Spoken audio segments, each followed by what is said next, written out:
a bunny hop, cut out on your heels and then stand up and flatten the board before you start to slow down. Once the board is flat, you need to put a bit more weight on your front foot, so the weight is the same on both feet. Once your weight is even over the board and the board is flat, push the board into the water quickly and then push away. If your weight is even, you should get some air under the board.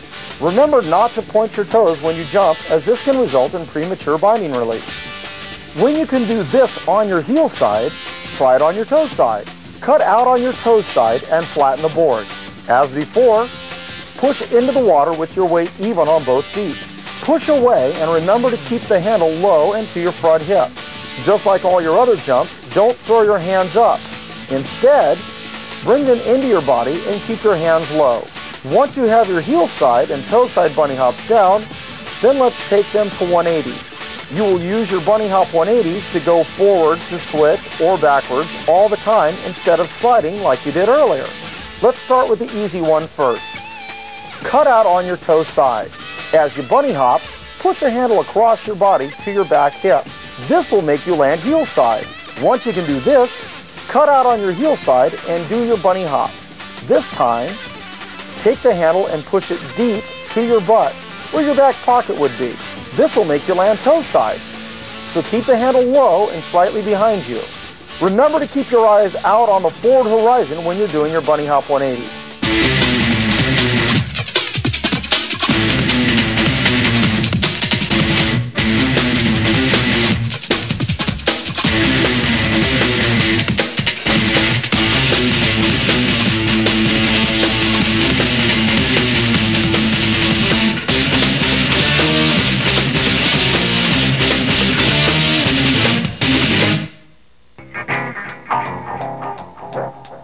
Most people think that just cutting hard to the wake is the way to get bigger air. Well, it's not. Just leaning hard on your heels is not enough. To do a good progressive load, slowly lean away from the boat. As you lean away, start to bend your knees. Leave your chest up and leave your arms straight. The harder you cut, the more you squat down with knees bent and chest up. This technique will allow you to keep the edge of your board from blowing out in a hard cut. Remember to keep your weight on both feet evenly as you cut. This will give you more power and control. This progressive load or cut will be used in almost all the tricks you do, from jumps and back rolls to air rolls and helicopters. So take your time and practice. As you cut or load, try to think of it as a trip from point A to point B. Start your trip from A with almost no load on the edge of the board. As you start to travel to point B, start to put more weight on the back edge of the board. As you get closer to B, put even more weight on the edge by leaning back and bending your knees with your back straight.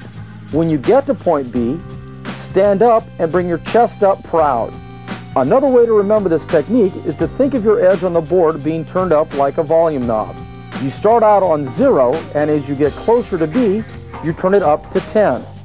A progressive load is used both on a toe side and heel side cut.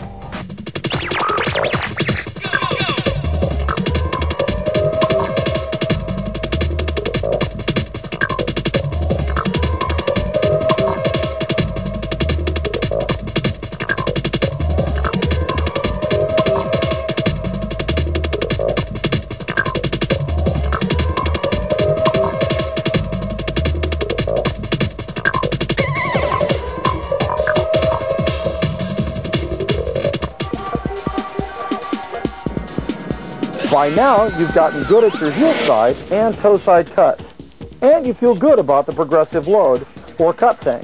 Your first jump will be your heel side jump. Start off with good form on your small jumps before you try to go big. To do this, you will cut out on your toes a bit and wait for the slack in the rope to go away.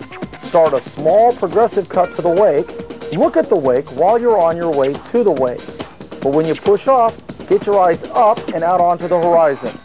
As you approach the wake, your knees are bent and your arms are out. Keep the board on edge all the way up the wake. As the board goes up the wake, push away from it as you bring the handle down. Be careful not to point your toes when you jump. This can cause your feet to come out of your bindings prematurely while you're in the air, and you really don't want that to happen. If you pushed off at the right time, and you brought the handle down at the same time, and you kept your chest up, and you didn't look down, then you may have just landed your first jump. Congratulations. It's important to keep your chest up and the handle low and close to your body, even on your beginning jumps. Here's why. As you cut harder to the wake with a stronger and bigger progressive cut, you're cutting in an arc from side to side. This is creating a centrifugal load on the rope when you're in the air during your jump. If you let your hands out, the centrifugal force will pull you out the front. This is why you see so many people do self-taught jumps, let their arms out, and they also bring their knees up to counter the pull of the rope. So start out with the correct form and it'll be easy to build huge, controlled jumps with this technique. Again, cut or load progressively to the wake with your arms straight and your knees bent. Look at the wake as you approach it. Then, as the board hits the wake, stand up tall, pushing away from the wake without pointing your toes. As you push away from the wake, bring your chest up and your arms down. Hold this position until you land. When you land, keep your chest up, let your arms out, and let your knees bend and feather your landing. Your toe side jump uses all the same rules, but as you push off, bring the handle down to your front hip. Keep the same body position in the air as you had when you pushed away from the wake. A lot of people make the mistake of leaning forward when they push off. Once your bunny hop 180s are comfortable, it's time to take them wake to wake.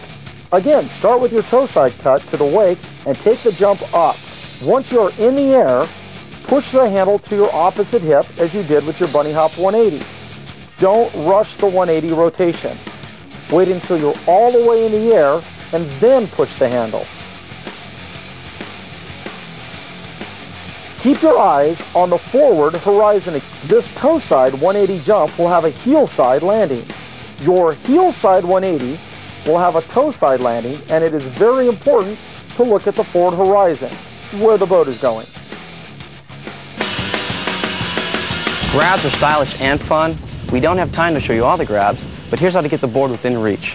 Take your jump up big, and once you're in the air at the top of your jump, bring your knees up.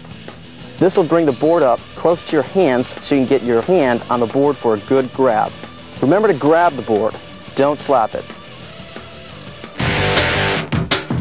The best way to learn your hand pass helicopters is in 3 stages: on the land, on the water, and in the air.